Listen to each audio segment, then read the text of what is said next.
Lotshani bakwethu sibuyile lapha. Ngikhamba nondaba ezitha ngusonyoni. Ndaba ezitha lapha nangu uma wendile kufika lapho ahlala khona nofana ahlalwa khona agcine athi hayi mina ngifuna ukuyozitholela istanda sami ngizakhele wami umkhukhwana lapha. Athi nakazakhele lapho kufike lapho ahlongakala khona nofana alala khona, uphumela kuloyo mkhukhwana nofana uyokuphumela kwakhe lapha endrele khona straight nofana uyokuphumela ekhabo, uphumela kuphi nasele sekazitholele sakhe istanda wazakhela. Ngithokoze Sibanyoni, angithome ngokulotshisa kuba bukeli nabalaleleko kulesikhathi sanamhlanje isikiswesi. Sibanyoni, eqinisweni lonke angekhe asaphumela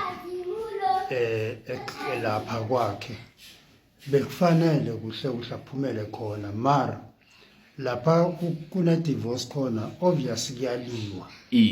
Angekhe basamemukela, uzikhambele ucotshiwe kuyafana, angekhe basamemukela lapho ngoba sele kuliwe. Wathoma phasi umkhukhwana wakhe. Imvamisa yakhona vamise bathi ngiyokwakhela abantwana ngoba imvamisa yakhona nakuhlukanako umali uvamise ukuhamba nabantwana. Lapho anzinze khona noma azenzele khona umkhukhwana lapho kubalulekile Sibanyoni aphumele khona. Ngale kwalokho udivorceile akadivorce kufanele bayokubikelwa belapha endela khona lapha lotsholwa khona, nalapha kadakhe khona, ubaba ukhona akasekho, ubamkhulu ukhona akasekho, ugogo ukhona akasekho, mara igama kufanele balithole. Nakuba abantu abafuna ukwenzela abantwana bakuhle bazomthatha ayokuphumela emzini akhapho lapha ahlale khona. Nayiba abantu esele bathe ibhalile into le asifuna ukumbona lapha, uyokuphumela emkhukhwane nakhapho ngoba ekhaya waphuma akusena ndlela yokuthi angaphuma ekhaya ekhabo waphuma uphumile lapha esele azenzele khona lapha ahlale khona noma ahlalwe khona.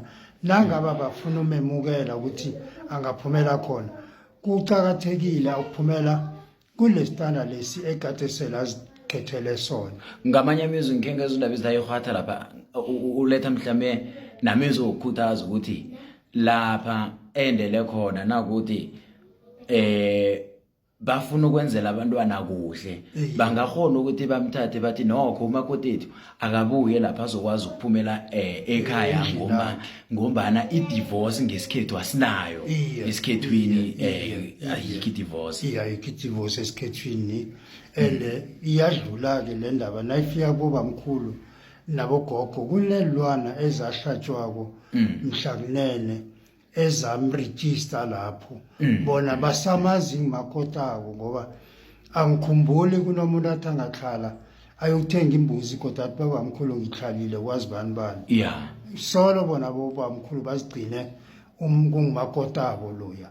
Nayiba abantu abenzela ukuthi abantwana babe nepilo ehle bangaphathwa zinkaba, bazokuthi bangababikela bazobabuza isithunyweso bathi alo umakazodwa uphumelaphi. Bathi hawa nathi nje asazi, basithume nje ukuthi sizobika. Nayiba abantu abanomusa ukuthi abantwana babe rehe baza ukuthi mletheni azokuphumela lapha nandi lingakwakhe ngoba lingakwakhe lokuhlala lingakwakhe. Ubaba loyo yena usele ekhaba pho emzini akapho, angeke athathe umunye amfake ngapha. Umzi lawa ungwakamali okhambileko lo kumnyama kubomvu, wena uhlala vele umlindele. Ndaba ezitha siyathokoza. Thokoze Sibanyoni. Sithokoze mjani.